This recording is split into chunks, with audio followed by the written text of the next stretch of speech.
दोस्तों, किसी भी इंसान के लिए सबसे दुख की बात यह नहीं होती है कि वो गरीब है।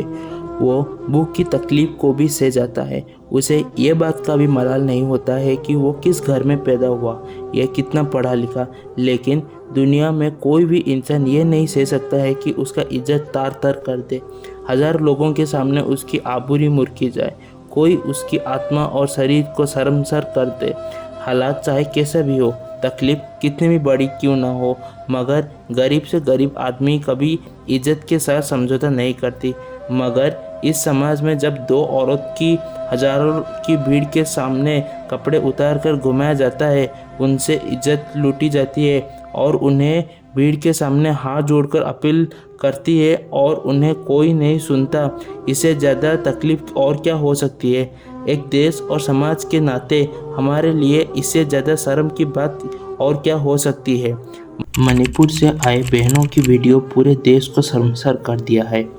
हम 3 महीने से सुन रहे थे कि मणिपुर में हिंसा हो रहा है, लोगों मारे जा रहे हैं, उनके घर जलाए जा रहे हैं, लेकिन देश की मीडिया उस पर कोई ध्यान नहीं दे रहा।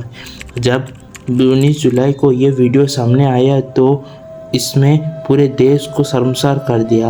हमें ये सोचने पर मजबूर कर दिया कि हमारे ही देश में हमारे ही लोगों के साथ हो रहा है और हम कुछ नहीं कर पाए।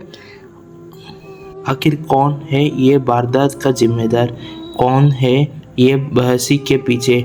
आखिर क्यों सरकारें इतनी अपच्ची बनी रही है कि हमारी ही बेटी को बचा नहीं पाई, और देश का मीडिया इतना सोया कैसे हो सकता है? तो आज हम मणिपुर के इस घटने के ऊपर बात करेंगे, साथ ही ये समझाने की कोशिश करेंगे कि आखिर क्यों मणिपुर पिछले 3 महीने से हिंसा रुकने का नाम नहीं ले रहा है। हिंसा के पीछे आखिर वजह क्या है? आखिर क्यों सरकारें इस हिंसे पे काबू नहीं कर पा रही है?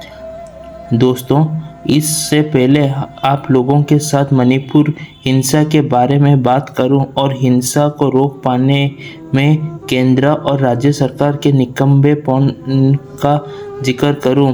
मैं चाहता हूं कि आप मणिपुर के बारे में कुछ जानें ताकि आप अच्छे तरीके से सारे प्रॉब्लम्स को समझ पाए। मणिपुर में 3 मुख्य जाति हैं। एक तरफ मिथाई है जो हिंदू हैं, जिनकी आबादी मणिपुर में 55 to 60% है। कुकी जनजाति जो क्रिश्चियन है, जो मणिपुर की आबादी में 20% है। मेथी जाति की शिकायत ये थी कि लैंड रिफॉर्म एक्ट की वजह से ये लोग पहाड़ी इलाकों में ज़मीन खरीद नहीं सकते, जबकि राज्य में सबसे ज़्यादा आबादी इनकी है। इन लोगों की मांग ये थी कि उन्हें भी जनजाति का दर्जा मिले ताकि ये लोग भी पहाड़ी में ज़मीन खरीद सके।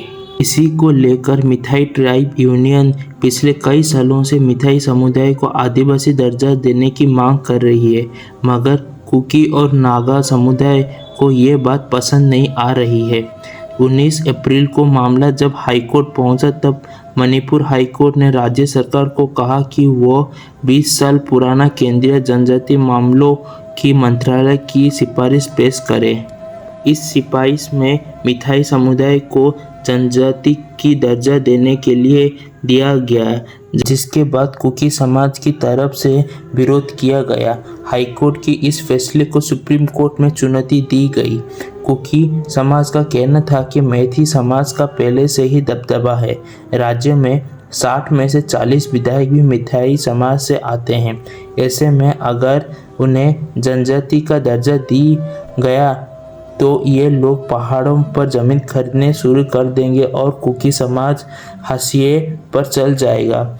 इसी को लेकर 3 मई को एक रैली निकली गई और देखते देखते रैली हिंसा हो गई। कुकी ने मिथाई समाज पर हमला किया और उसके बाद मिथाई लोगों ने भी कुकी समाज पर हमला करना शुरू कर दिया। चर्च में आग लगी।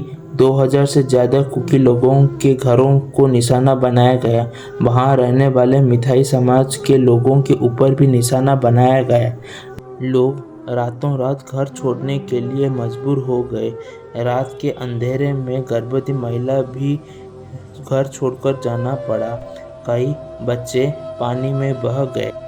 पिछले 80 दिनों में 150 से ज़्यादा लोगों की मौत हो गई, 5000 से ज़्यादा घरें जल गई, 7000 से ज़्यादा लोगों की गिरफ्तारी की गई।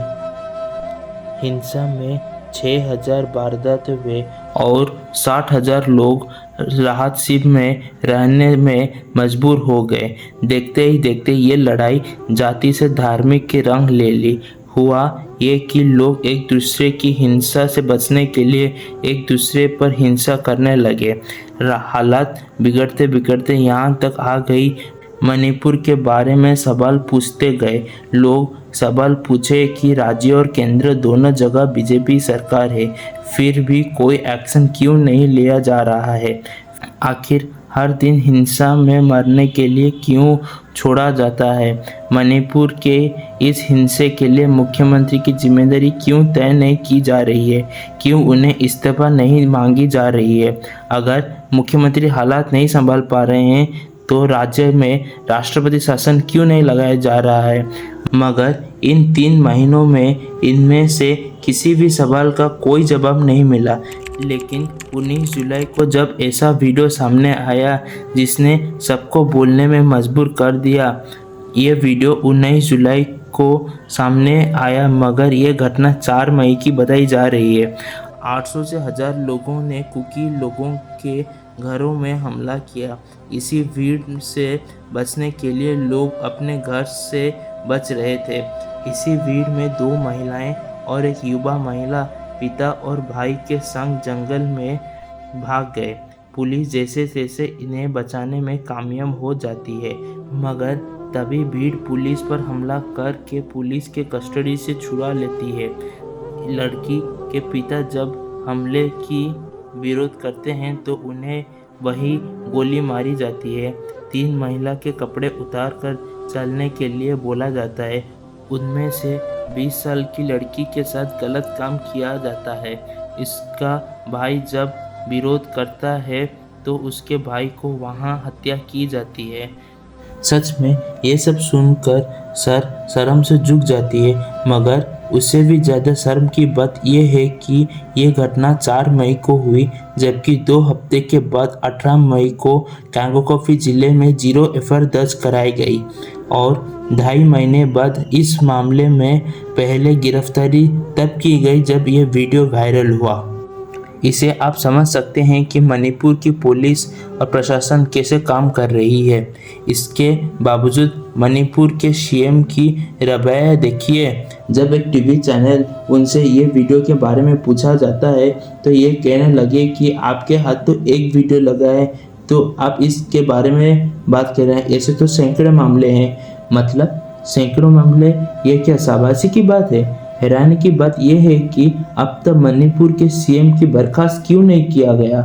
इतने हिंसा के बावजूद सीएम का अपने पद पर बने रहना और बीजेपी का उन्हें इस पद पर बनाए रखना लोगों की भावनाओं पर सरासर अपमान है। सच में मणिपुर, हम सब शर्मिंदा है कि हम तुम्हारे साथ खड़े नहीं हो पाए जैसे होना चाहिए था। मणिपुर, हम इस बात के गुनहगार हैं कि हम तुम्हारी ऐसी परवाह नहीं करी जैसी करनी चाहिए थी। और मणिपुर की बहनों, हम सच में शर्मिंदा है जो तुम्हारे साथ हुआ, ये नहीं होना चाहिए था। मैं विनीत तमाम भारतीयों के तरफ से मणिपुर के हर उस शख्स के माफ़ी मांगना चाहती हूँ जो इस हिंसा के बीच अकेला पाया। आज के वीडियो में बस इतना ही। अच्छा लगे तो बहुत लोगों तक पहुंच जाएगा।